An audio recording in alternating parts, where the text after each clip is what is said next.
Welcome to episode 43 of Chris Cast. My name is Chris Abraham, and this is Chris is now an indoor cat and not an outdoor cat. And it's basically, it's a podcast episode you could pass, but I'll talk to you soon.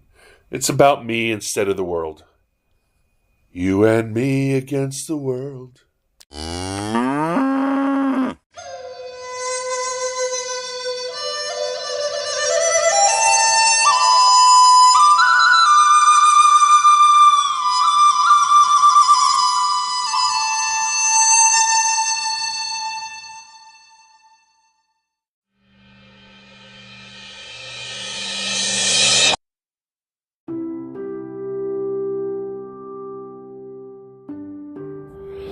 Download the free Anchor app or go to anchor.fm to get started.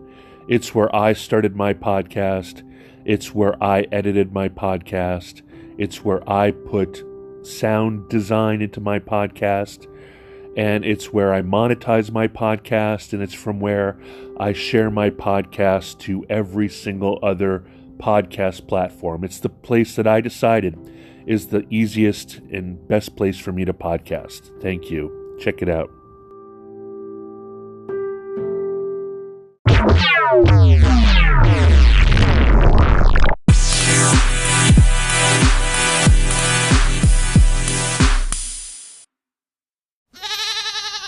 Welcome back. It's episode 43 of season 1, Chris Cast. And today was the turning corner. The corner turned of Chris being an outdoor cat to Chris being an indoor cat. It is currently 38 degrees, and it's no more fun for me to be out basking on the built-in wooden benches at Penrose Square Piazza.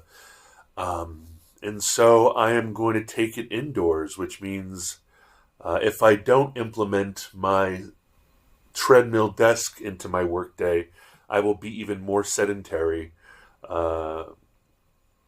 Just because I slow row for an hour every evening doesn't mean I get to sit down for the remaining 23 hours and 15 minutes. So while I'm currently working from a bench on the floor, I will need to sort of get it going. And what that means is, for those of you who don't know, I live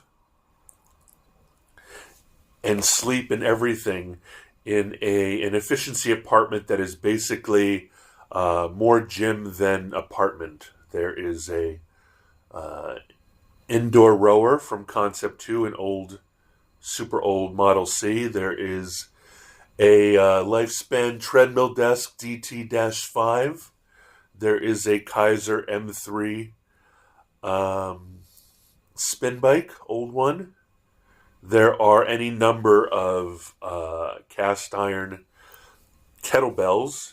I even have, right now I have 3, soon to be 5 workout benches. I have a TRX. I have a dip machine. I have a ski erg. I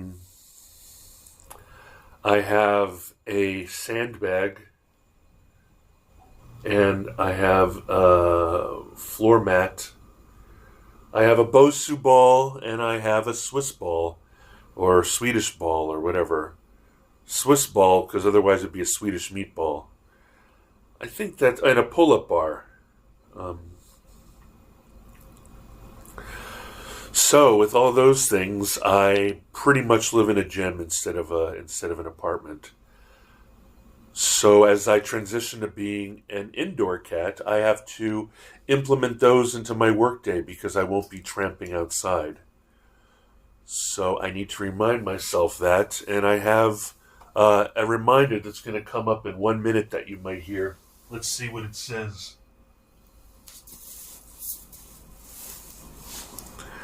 It'll happen at any moment. Anyway, until she tells me what I'm supposed to be doing at 9 a.m. Uh, that's it. When it gets into the 30s, Chris becomes an indoor cat. I go out, of course. I walk about, but it takes a little bit of dressing up. I can't just go out in a t-shirt and shorts and a pair of. I didn't wear any flip flops this summer, but pair of shoes, pair of athletic shoes. Let's see what she says. Is she going to say anything? Wow, no, she isn't. Anyway, usually at the hour upon the hour, she'll be like, use bands, which are the elastic bands, or erg, or spin, or swing, or something like that. So I need to remind myself going forward. I think at 10 o'clock, I will spend 10 or 15 minutes swinging the kettlebell, and I'll get through my email until then. Maybe I could get an hour on the spin bike today. Maybe I can get some of my work done on the treadmill desk. I have an HP all-in-one sitting there, waiting for me to use it.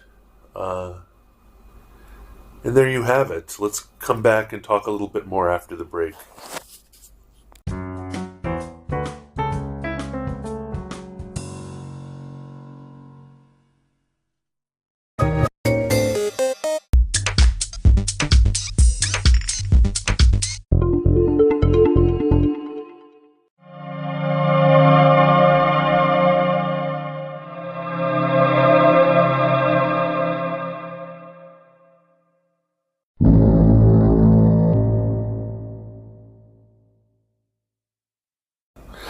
Hi, I'm back. This apartment was supposed to only be my office. I had a 2-bedroom, and then I moved in with my girlfriend a few years ago, and I kept the apartment. I found an apartment in the same building that has this beautiful overlook of the Army Navy Country Club, which is right outside my window on the 8th floor.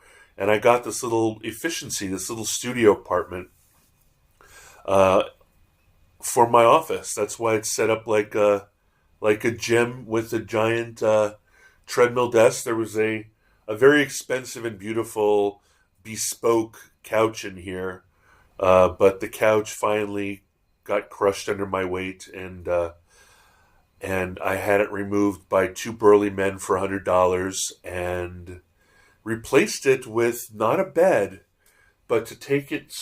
Okay, so last time I was at a gym called 9 Round, the coach there said that getting up and down off the floor was the most important thing that a man who's getting older and heavier needs to do. That's why the Turkish get-up is such an important exercise.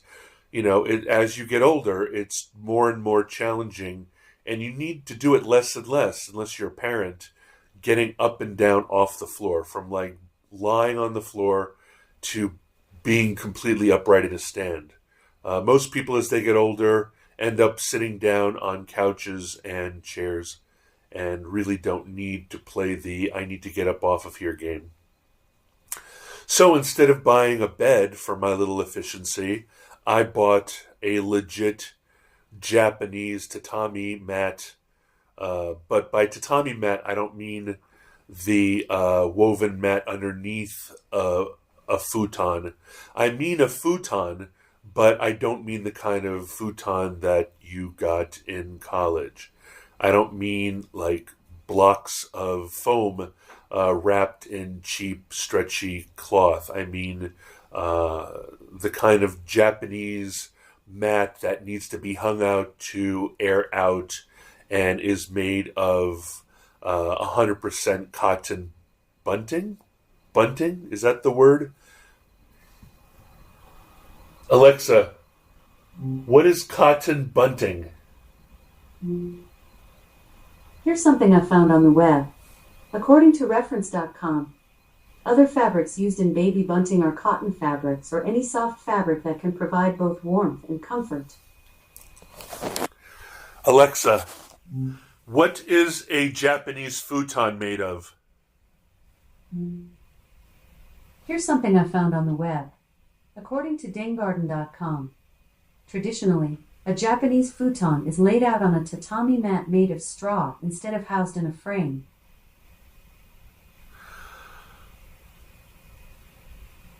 Hey Google, what are the materials That's not a name I can respond to. Here is some information for what are the types Hey of Google, material? stop.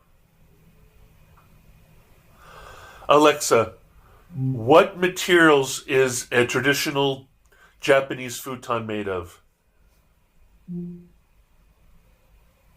Here's something I found on the web. According to Dinggarden.com, Alexa, stop. Hey Google, what material is a traditional Japanese futon made of? Cotton.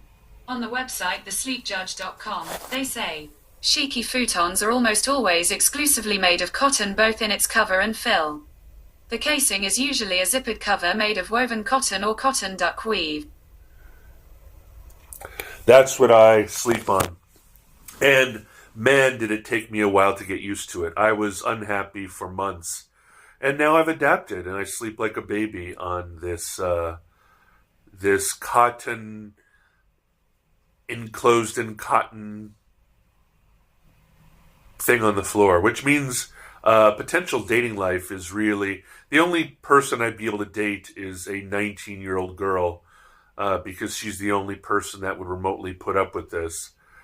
So I guess if I met the woman of my dreams, I would need to move into a hotel. That said, I think it's very cool. And one of these days I will do a video exploration of the crazy space I live in. Aside from it there being a ski erg, a treadmill desk, a spin bike, a rower, and all kinds of other of those things, the kitchen, I'm really blessed because the kitchen is a gas stove, and so the entire kitchen area, and you know, if you imagine an efficiency kitchen, you know it's sort of a third of the apartment. And the good news about it is that it's perfect. There's a tabletop I can chop on. I have a cutting boards. I have any number of cast iron, stainless steel, and carbon steel cookery. What is it? Dutch ovens and pans and so forth. So that's pretty cool. So cooking is easy. Sleeping is on the floor. Infinite amount of workout things to do. Lots and lots of workout benches because without having a couch, I needed something besides the floor to just sit on. Because despite what I thought, standing up at a treadmill desk all day long is really hard on my joints, and so I need to mix it up. So, and what else? That's it, I think. And once a week, my apartment's perfect because once a week I have a cleaning service come in here and undo all the 8-year-old boy, all the 6-year-old boy that my room becomes. And Mark tells me that I've got a little pet mouse, but I want the little pet mouse to be gone, so I will set up traps today. On that note, I guess we'll see whether or not you like these intimate portals into my bachelorhood, into my 50-year-old life.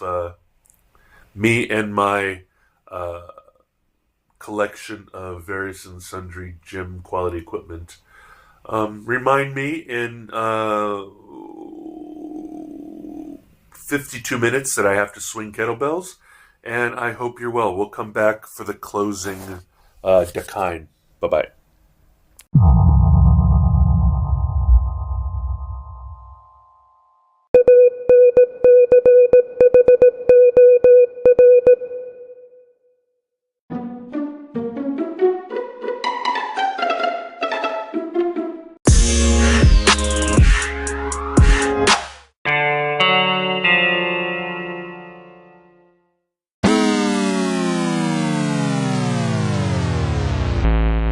Welcome back, welcome back, welcome back.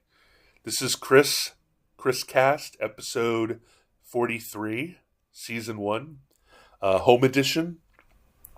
You can reach me at Chris Abraham on Twitter, at Chris Abraham on Instagram, at Chris Abraham on YouTube, linkedin.com/in/Chris Abraham. You can reach me at chrisabraham.com. That's my HQ. You can reach me at anchor.fm/Chris Abraham. And if you want to pay me something, you can reach me at anchor.fm/Chris Abraham/support. You can email me at chris@abraham.su. You can text me or call me at +1 202 352 5051. However, my phone is always on quiet, always on silence, and I only pick up the call if I notice it and if I recognize your name and if I want to talk to you at that moment. Usually you're going to go through my Google Voice and your voicemail will be transcribed and emailed to me. What else? I'm at Chris at No Agenda Social. If you want a date to have a call with me, I'm at calendly.com/Chris Abraham/15. And I would love it if you would comment, review, subscribe, rate, share this podcast with whomever, and make sure that whatever platform you're on, please do whatever kind of review, comment, and rate that you can, because I'm sure, considering the algorithms, the algos, it will be very useful. All right? Thank you very much. Ciao for now. Auf Wiedersehen. Guten Tag. À demain. À bientôt. À tout à l'heure. À zut à l'heure. Anyway, bye.